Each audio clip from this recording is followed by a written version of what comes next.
I'm Jane Pauley, and this is Time and Again. American family life has changed since they were kids, and chances are good that the conversation will soon turn to Leave It to Beaver. From 1957 until 1963, and ever since in reruns, they were known as the perfect family, but behind Leave It to Beaver lay secrets, surprising firsts that stunned censors, and real-life heartbreak no script could disguise. By the end of this video, you'll see the Cleavers like never before, far from the picture-perfect image the world adored. Here are 20 fascinating and little-known facts about Leave It to Beaver that reveal the hidden side of this beloved classic TV show. Behind the laughter and perfect suburban smiles were stories no one dared to tell. Popular TV families on Leave It to Beaver. Right. Rumor has it that the long-lost pilot episode features two different actors in two of the lead roles. No. We found out that in the original pilot, Beaver's brother Wally was played by Paul. Hidden tensions, quiet heartbreaks, and shocking production secrets buried for decades. Every scene had a truth behind it, every character a story untold. And today, we're uncovering them all, one secret at a time. Number 20. How the Cleavers grew up before our eyes. One of the nostalgics of the sitcom Leave It to Beaver was how its characters aged right alongside the actors who played them. When the show began in 1957, Jerry Mathers was only 9 years old, and Tony Dow, who played Wally, was 12. The series tracked their characters through the years, and viewers watched them grow, season by season, in real time. You could see it in their voices, their height, and even in the way they carried themselves. It made the Cleaver household feel real, as if audiences were watching their own neighbors' kids grow up down the street. By the time the series ended in 1963, after 6 seasons, Beaver was already a teenager, and Wally was finishing high school and preparing for college. Their changes mirrored the lives of the families who tuned in every week. It wasn't scripted aging, it was authentic. This authenticity became the show's quiet magic. Leave It to Beaver didn't just tell stories, it captured lives real-time, and audiences didn't just see episodes, they witnessed a family grow and change before their eyes. Number 19. The toilet that changed sitcom history. When Leave It to Beaver first hit the air in 1957, no one imagined that the show's most shocking moment would be not from scandal or plot twists, but from something as ordinary as a bathroom. In Season 1, Episode 2, Beaver and Wally ordered a baby alligator through the mail. But when the tiny pet became too much to handle, the boys tried to hide it in the only place they thought was safe, the toilet. This was supposed to be funny as it was harmless. However, back in the 1950s, showing a bathroom on screen was considered scandalous, and the censors were furious. A toilet, of all things, was thought to be too indecent for family audiences, and the producers found themselves in a fight they never expected.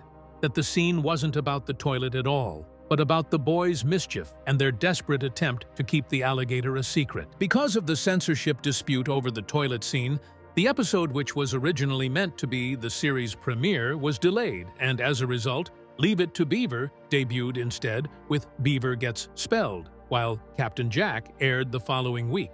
In order to get the scene past the censors, they had to film the moment carefully, and in the episode that aired, only the top of the toilet tank was shown, never the bowl itself. Though it seemed like a small victory at the time, it quietly changed television history, making Leave It to Beaver one of the first American sitcoms to show a bathroom on screen.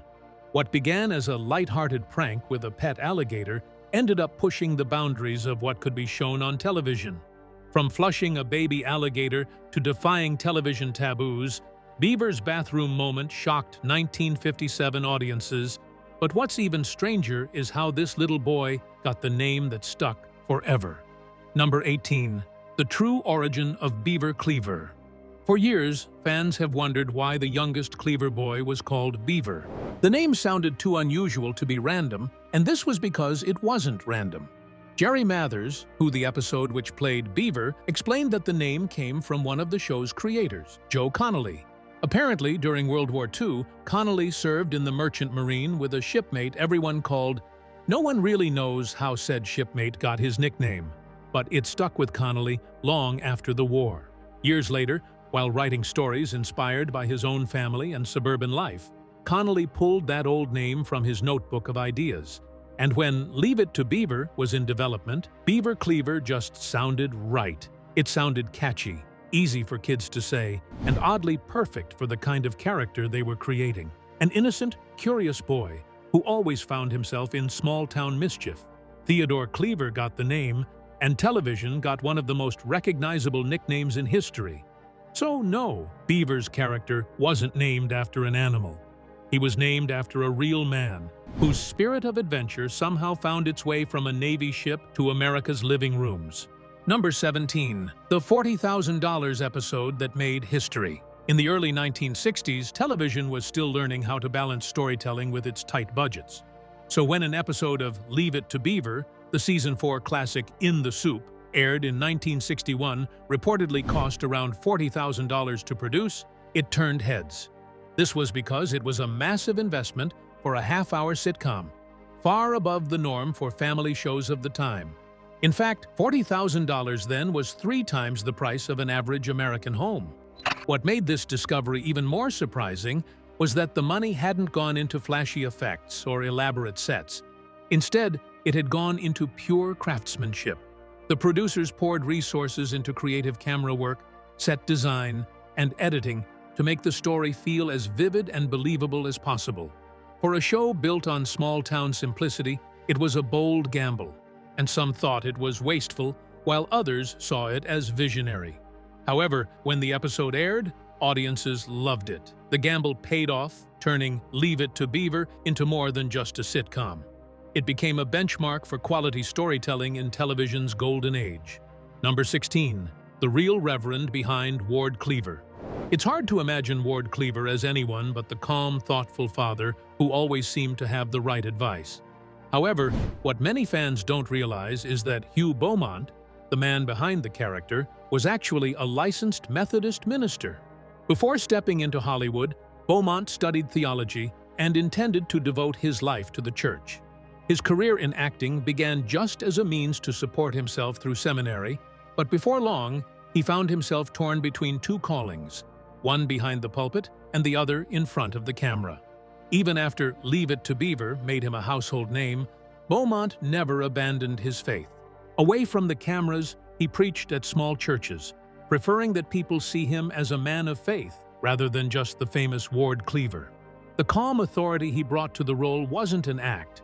It came from real-life understanding, patience, and strong moral grounding.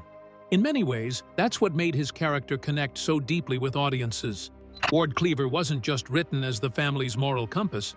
He was portrayed by a man who truly lived those values, blending faith and fatherhood into one of television's most enduring father figures.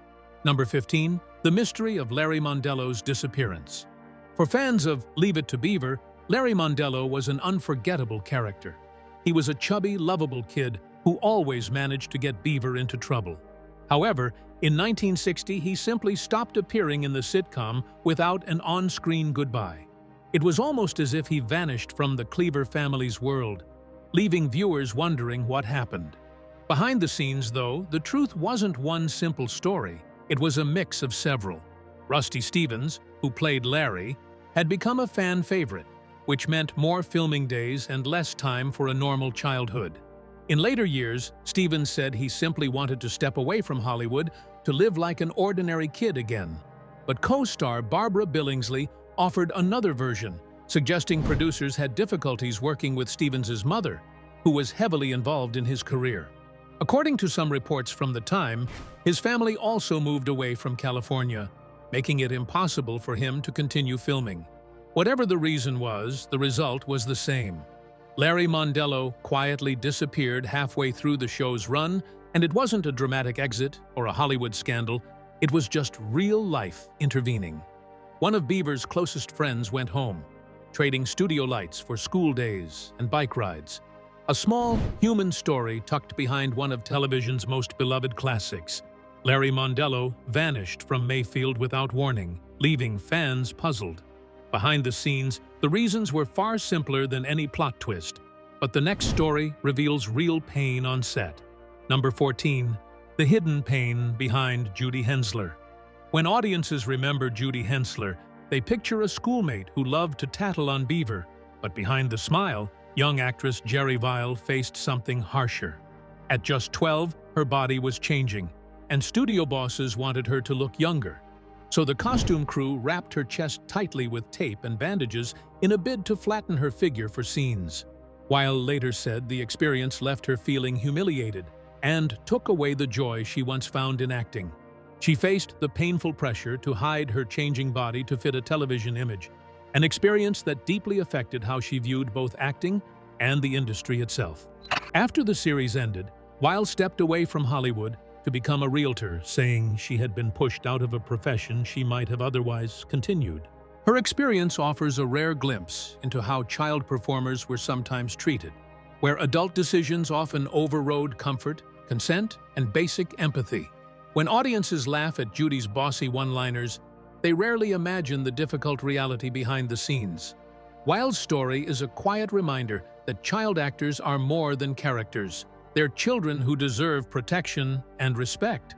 What happened to her changed the course of her life and stands as a warning to the entertainment world about the cost of forcing kids to fit an image they can't control. She later described the taping incident as the moment that ended the fun of acting. Today, her story helps fuel advocacy for stronger safeguards and respect for minors on set. The industry has made progress, but true, lasting change is still a work in progress. Number 13. The woman behind the pearls. June Cleavers' iconic pearls and heels weren't just costume choices dreamed up by a stylist, they were personal touches chosen by Barbara Billingsley herself. Billingsley explained that she had a small hollow in her neck, which created unwanted shadows under studio lights. So to solve it, she asked the wardrobe team to give June a strand of white pearls to brighten and disguise the area. Later, as her on-screen sons Wally and Beaver grew taller, she requested that her character be put in high heels. It wasn't vanity, it was practicality. Billingsley simply wanted June to keep her graceful presence next to her rapidly growing on-screen sons. She went on to joke that she was just thankful the studio didn't resort to putting her on an apple box just to stay taller than them. She also paid close attention to skirt lengths, favoring styles that looked timeless rather than trendy. In later interviews, Billingsley addressed viewers' curiosity about why June always wore pearls and heels, even in the kitchen. She explained that those details were practical choices, not fashion statements. Thanks to her input, June Cleaver developed a signature elegance, one that reflected both the character and Billingsley's own confidence, as well as understanding of how television worked. The image of June, perfectly composed even while vacuuming, came from a woman who genuinely cared about how she presented herself and how women were portrayed. Her choices left a lasting legacy, not just in pearls and heels, but in how seriously a television mother could be seen. Number 12. The network flip nobody saw coming. It's hard to believe now, but Leave It to Beaver, one of the most beloved sitcoms in television history, was canceled after its very first season. Let's talk about it.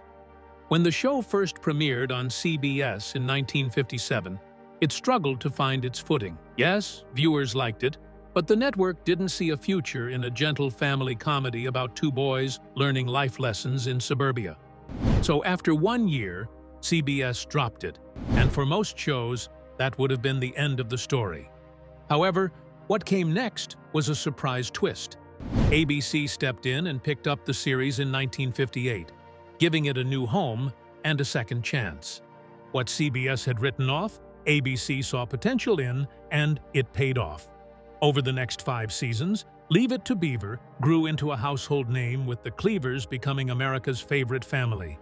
The switch between networks was rare at the time, especially for a show that wasn't yet a proven hit, but it changed everything. Without that move, Beaver might have been a forgotten one-season wonder, but instead, it became a 6-season classic that still echoes through television history. A reminder that sometimes the second chance makes all the difference. Number 11. Television's secret acting dynasty. Hidden beneath the wholesome world of Leave It to Beaver was a Hollywood secret most fans never knew. What was this secret, and how did it make it into this list? Apparently, one of Beaver's mischievous school friends, Gilbert Bates, played by Stephen Talbot, was actually part of a real-life acting family. His real father, Lyle Talbot, also appeared on the show, but not as Gilbert's dad. Lyle played Mr. Dennison, the father of Beaver's girlfriend, Linda. It's one of those fun, behind-the-scenes coincidences that makes you look twice. Both Talbots worked on the same show, walked the same studio lots, and probably shared rides to set, yet they never appeared in a single scene together. Stephen was just a kid, learning the ropes of acting, while Lyle was already a veteran with decades of film and television experience. Still, behind the scenes, their connection was clear. A proud father quietly guiding his son through the unpredictable world of show business. Only a few fans realized that one of Beaver's schoolyard pals came from such Hollywood roots, and maybe that's part of the magic of Leave It to Beaver. It wasn't just about an American family on screen, it was built by real ones behind the camera too. The Talbots' quiet connection gave the show something extra, a touch of authenticity that made its world feel even more real.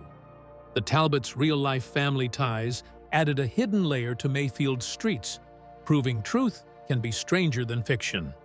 Next, discover how Eddie Haskell swapped scheming for serving and protecting. Number 10. When television's troublemaker became a hero in blue. If there was ever a character people loved to hate in Leave It to Beaver, it was Eddie Haskell. Polite to parents, sneaky behind their backs, and always up to something, he became one of Leave It to Beaver's most unforgettable faces. But for actor Ken Osmond, that role stuck to him like glue long after the cameras stopped rolling. Casting directors couldn't see past the smirk and slicked hair, and even Osmond himself once said playing Eddie was a death sentence for his acting career, because no matter how hard he tried, he was always that mischievous face. Instead of giving up, he did something no one expected. In 1970, Osmond quit acting for a while, grew a mustache, and became a police officer with the Los Angeles Police Department. The man who once played television's biggest troublemaker now swore to protect and serve. During his time on the force, Osmond survived being shot 3 times during a chase with a suspect. Luckily, his bulletproof vest saved his life that day, marking a twist that could have been ripped straight out of a movie script. In a strange, full-circle way, Eddie Haskell grew up. From the sly teen who once made mischief in Mayfield to defending the streets of Los Angeles. And for fans who only knew him as the silver-tongued sidekick, learning that he became a hero in blue gave the character and the man behind him a brand new kind of legacy.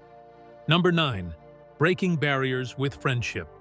In 1958, Leave It to Beaver aired Beaver and Chewie, an episode that subtly introduced cultural diversity into mainstream television. At a time when Hispanic characters were rarely seen on television, the show featured Beaver Cleaver, the all-American boy, befriending Chewie Varela, a new classmate who spoke only Spanish. Chewie was from a Spanish-speaking background, and his arrival at school brought something fresh to the screen. The idea that friendship could overcome any language barrier. The episode focused on the theme of empathy, demonstrating that kindness and patience can bridge communication gaps even without a shared language. In the episode, Beaver tries to help Chewie fit in, even teaching him bits of English along the way. For 1950s television, that was groundbreaking. It was a genuine attempt to show empathy across cultures, wrapped inside a family sitcom. It's easy to forget how small moments like that changed the way audiences saw the world. Beaver and Chewie wasn't just another episode about school or homework. It was about understanding someone different and realizing that people don't need to speak the same language to be friends. In an era where television often lacked diversity, this episode introduced a touch of cultural richness, marking a subtle yet significant moment in television history. Number 8. The Mom Who Never Left. Some television characters fade when the credits roll, but June Cleaver never really did, because Barbara Billingsley loved her too much to let her go. Long after Leave It to Beaver ended, she kept bringing June back on several shows like The Love Boat, Elvira's Movie Macabre, the new Leave It to Beaver, and even Hi Honey, I'm Home. Each time, the familiar pearls and gentle voice returned, like an old friend stepping through the door. It wasn't just nostalgia, it was Billingsley's way of keeping June's warmth and wisdom alive in a world that had changed so much since the 1950s. Billingsley understood something only a few actors ever do. June Cleaver wasn't just a role, she was a symbol of steadiness, kindness, and grace that families kept coming back to. Audiences saw her as a piece of television history, the kind that didn't age or lose its touch. Even when comedy turned sharper and modern sitcoms got louder, June's soft-spoken charm still stood out. By the time Billingsley appeared in later cameos, she wasn't simply revisiting an old character. She was carrying forward a legacy because June Cleaver had become timeless.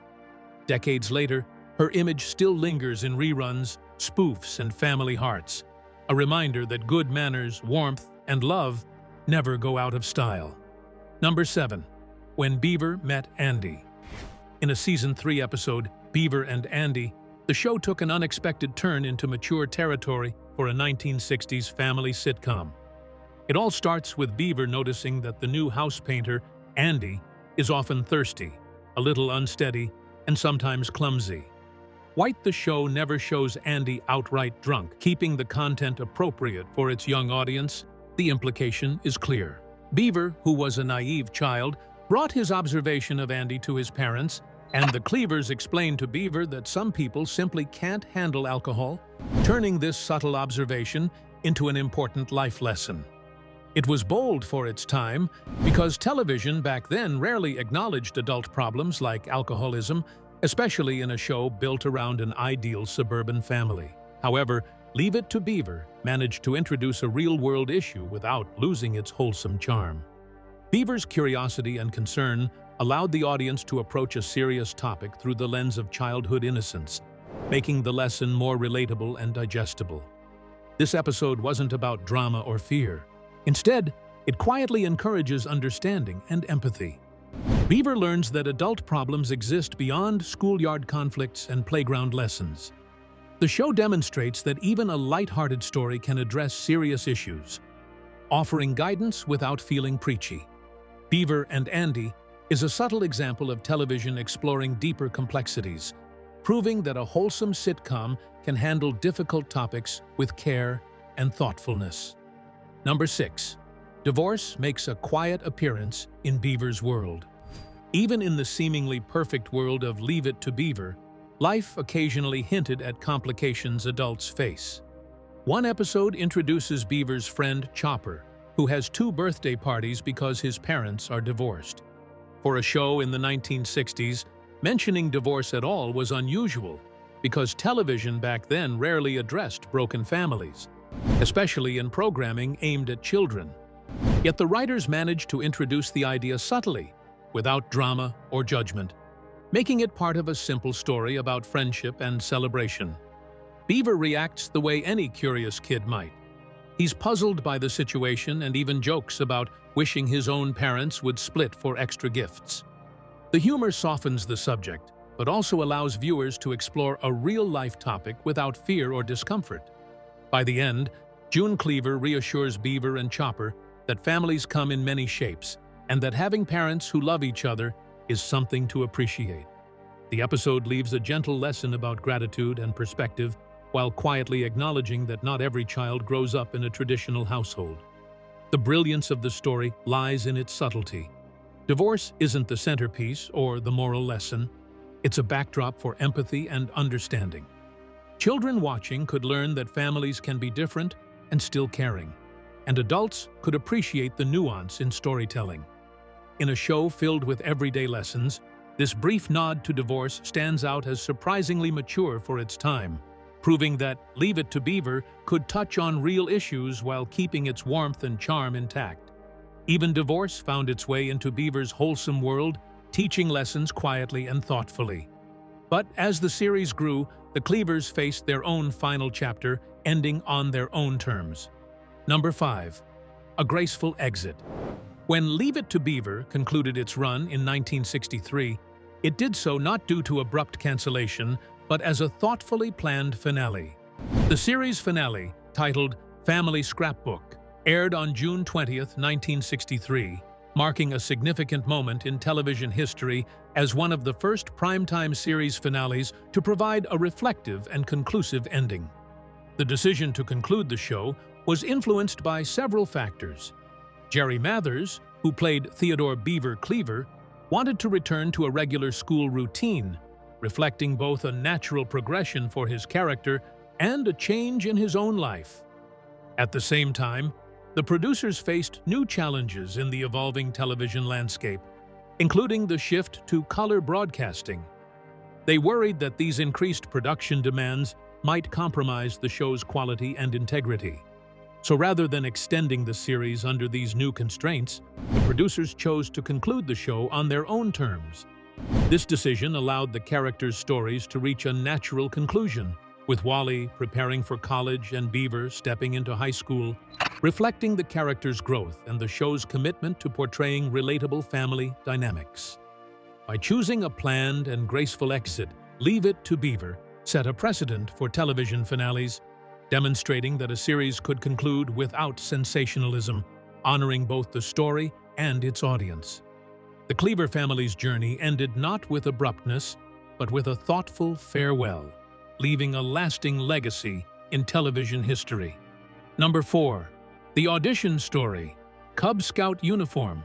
Jerry Mathers' journey to becoming Beaver Cleaver almost took an unexpected detour before it even began.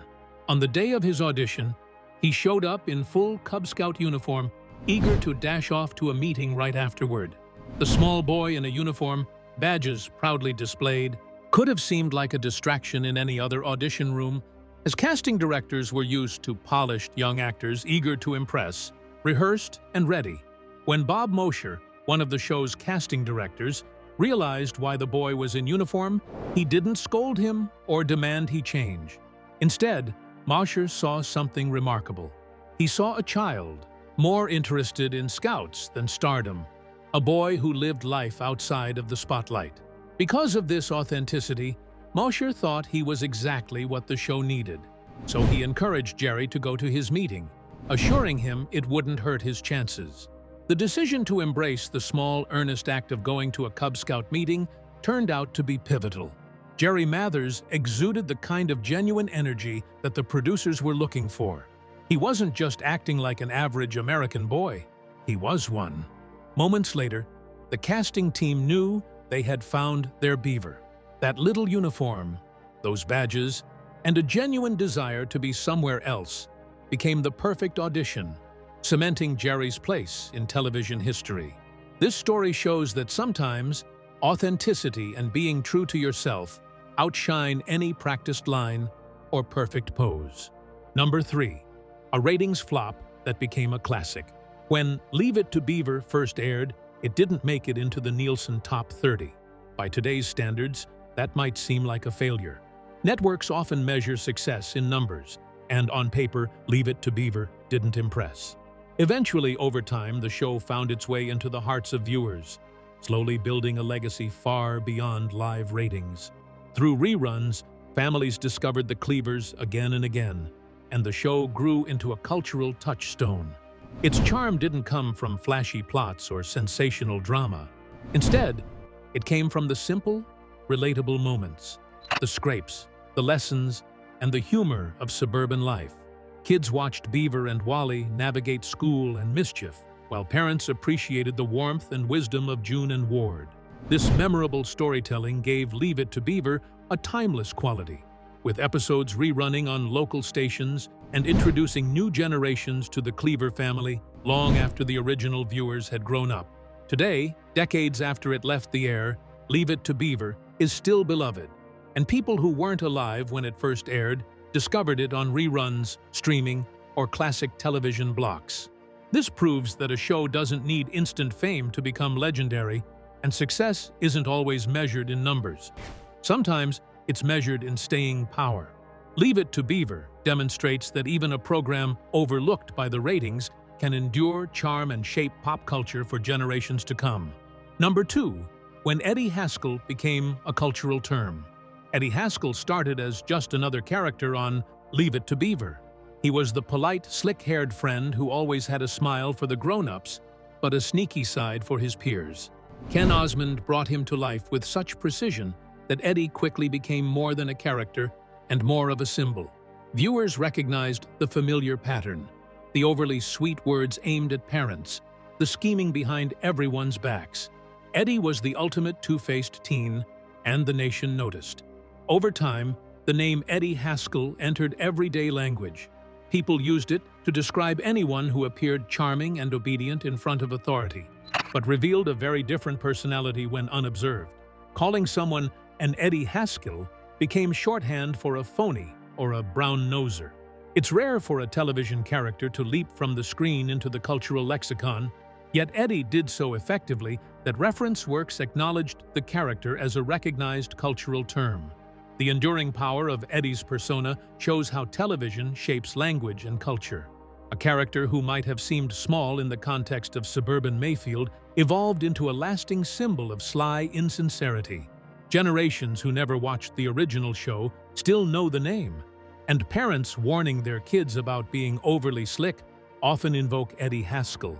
From a 1950s sitcom to a linguistic fixture, Eddie proves that a well-crafted character can leave a footprint far beyond the screen, shaping how we describe behavior in everyday life. Number 1. The Cleavers' surprising Hollywood links.